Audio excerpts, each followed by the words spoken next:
Welcome to the Channe Show, hosted by yours truly, Kavita Channe. Now, I have interviewed many celebrities and many people, but I have never interviewed a sex coach.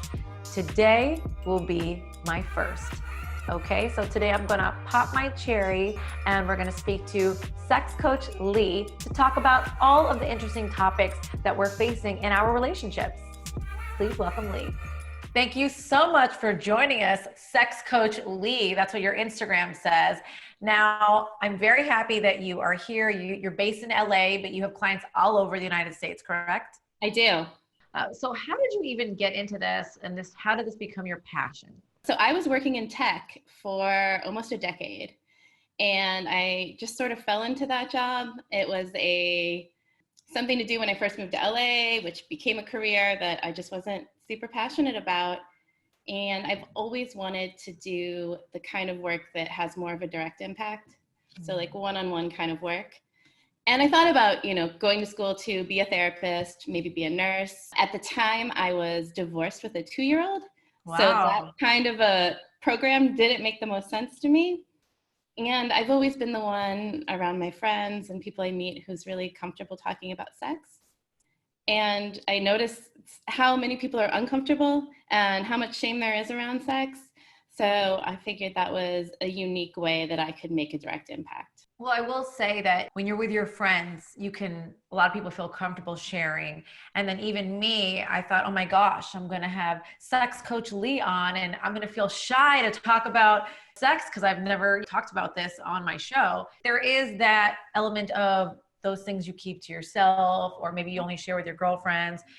But a lot of people do have questions and a lot of people need help. And I feel like that it's so great for people to know that there is someone out there like you that can help them and that's not going to judge them. I will have clients who've been to traditional therapists for years and who've never talked to their therapist about sex. They feel shy. Yeah, or they just don't know if they'll be judged. That's part of why I focus a little bit on like a niche population, even though I work with all kinds of people, is, if you're a person who is trans or non-binary, or you're a person who does sex work, or a person who is in a kinky or polyamorous relationship, most of the time you're so worried that either the professional you work with is going to judge you, or they're not going to understand you. And you're going to have to spend this time where you're paying somebody to educate them.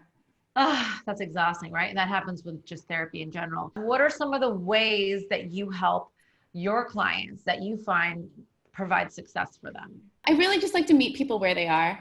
And I like to work collaboratively. So people come to me with, usually it's one issue and you find out that there's another issue underneath it. And so I always start with like, tell me what works best for you. Are you a person who likes to do some reading in between sessions, likes to have resources? Do you want writing prompts so you can do some journaling in between? Do you want none of that because you're super busy and you just want to talk 1 hour every week or every other week? You're essentially tailoring it to what the client prefers, because some people don't want to do the homework and the therapist assigns them the homework, they're never going to do it. And then other people are like, wait, you didn't give me homework? So it's a big spectrum. Have you seen an increase or a decrease in clients since this pandemic? Increase. Really? And when it first started, I was thinking, I'm going to lose some work or not have new clients because at the very beginning, everyone's focused way too much on just sort of getting by, right? Which is completely understandable. And I figure often we put ourselves last. So this is like self-care work. So people don't put that kind of up front. But as it's gone on, I'm actually getting more clients. And I think it makes sense. There's a lot of people dealing with, with loneliness or with stress in the partnerships they're already in, or things that can already be traumatic, like going through a breakup, become so much harder because you don't have, your friends to support you. You don't get to go out and get your mind off of it. You're kind of stuck with your thoughts and feelings. I cannot imagine going through a breakup and then having to, especially if you don't have kids, having to be at home by yourself during that breakup, that I didn't even think about that. So are these some of the topics that you're hearing from your clients? Right now, like managing either existing relationships and how that communication works, and then breakups are kind of the big issues. Other ones I see a lot are when I see couples, or even one half of the couple, is mismatched sex drives. Often one person will have a higher sex drive, another person will have a lower, and the person with a higher sex drive often feels rejected for asking and getting no a lot, and then the person who has the lower sex drive often feels pressured, and that can cause just a pretty bad cycle of resentment on both sides. Have you ever seen, because I've never seen a couple that has matched sex drives? Because, always in the beginning you have that, Yep. honeymoon stage, but I'm saying, like, once you start like living life and it's not just dates and, hot nights out and whatnot. Agreed. I don't see perfectly matched all the way through the life of the relationship. I think there's some really natural ups and downs if you're kind of on the same page. There is that at the beginning, people have a lot more sex, they feel a lot more comfortable, they have a lot less stress going on in their lives. And then if you're in a long-term relationship, things like kids, all kinds of things can cause like a dip. The biggest problem is when that sort of up and down doesn't match at all. One person is always up and one person's always down. And what I like to do there is try to figure out, there's nothing wrong with having a low sex drive if that's where you are, but I like to look and see if that's something that changed. Sometimes it is indicative of something else going on, that's where the holistic part comes in. If someone starts taking antidepressants lower your sex drive. So it doesn't matter how much you want to be in the mood, you're gonna struggle a little bit. And so it's, how do these people communicate with each other around the like peaks and valleys of the relationship, and can they meet somewhere in the middle where everyone feels comfortable? Okay, so let's go over some scenarios and then you can kind of give some advice to our viewers, right?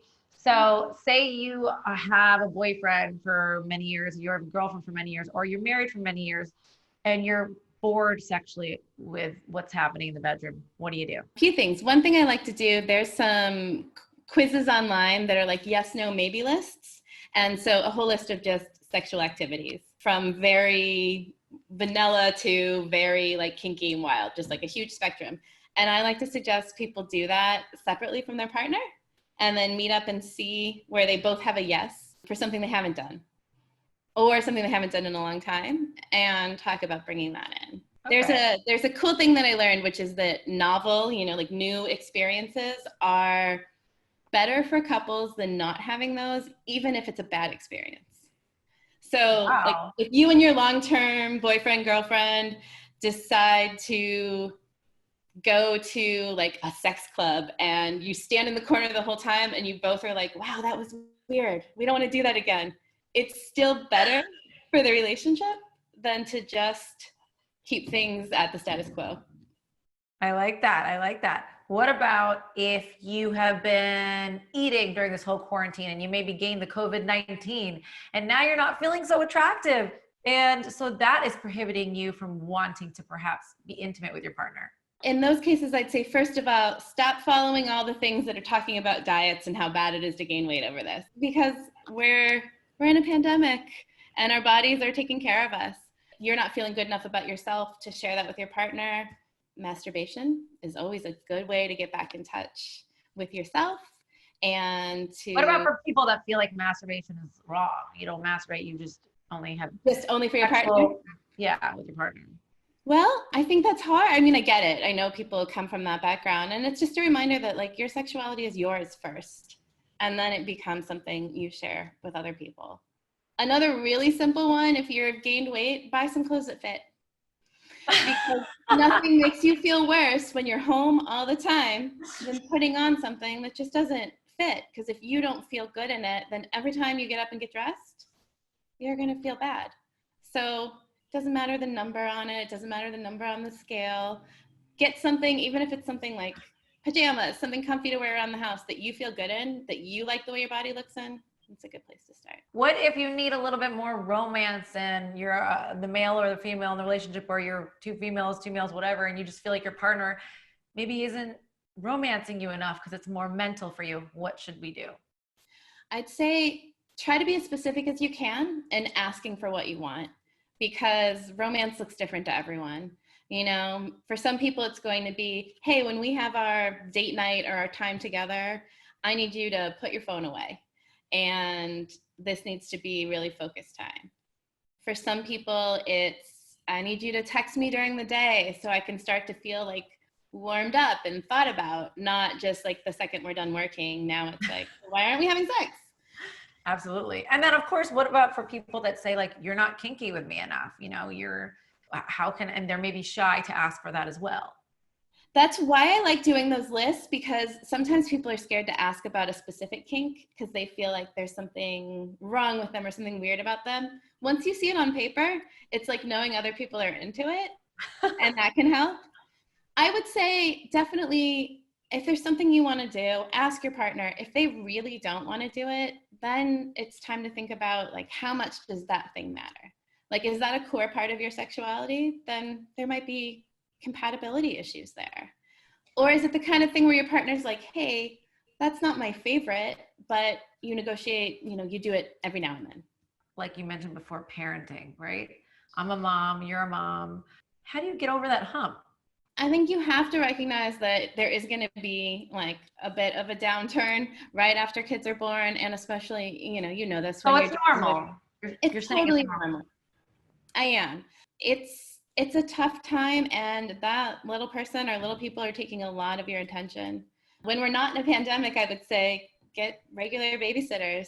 Right now, I think it's going to be really hard for folks with young kids. Finding the time where you're trading off parenting duties, if there are two parents in the house, is huge, so that one person isn't feeling like they're taking all that on and they're exhausted. But then, you know, when you just think in general to even when women are pregnant, and then you see that when they have the baby, how can you be there for your kids, be a mom, but then also be there for your partner and not feel like you're wiped out? Well, I think that's a place to kind of expand the idea of what sex and intimacy look like, because maybe, you know, right after a baby's born, and especially if you're breastfeeding or you're healing either from a vaginal birth or you're healing from a C-section, you don't want, say, penetrative sex right away. There's things you don't want to do because your body is not up to it yet. Then talking about just different ways that you can feel intimate with your partner that don't look like that, which is like cuddling together, taking a bath together, you know, doing things that are maybe more for one partner than the other, and then asking for the things that feel good to you. Like if you're in a lower sex drive place personally, but you still feel okay kind of giving to the other partner, you can do that, and then you can ask for a back massage in return. You know, everything doesn't have to be what we think of as this is sex and this is not.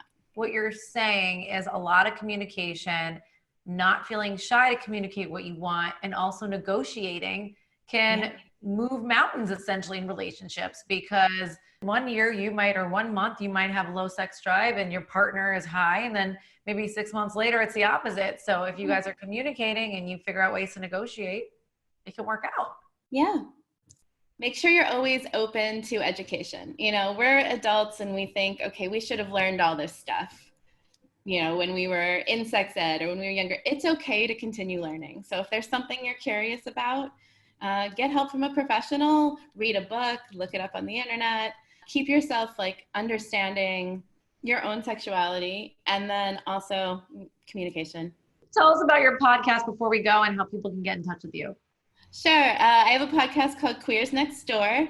It's with my co-host Megan, and our idea is just to kind of have a chat about entertainment, about mental health, about sex, about our lives from a queer perspective. We're in season 2 right now. You can find Queers Next Door under that name on Facebook, on Instagram, Twitter, and then, you know, anywhere you listen to podcasts. And then for me personally, I'm Sex Coach Leigh on everything. So same thing. Thank you so much, Leigh. This was so much fun. And I wish we could get into more detail. I'm just afraid that there's going to be like beeps, beeps, beeps going on. So guys, if you have any questions, contact Leigh, and don't forget to like and subscribe to this video, and we will see you next time on the Channe Show. Thank you, Leigh. Thank you so much for having me.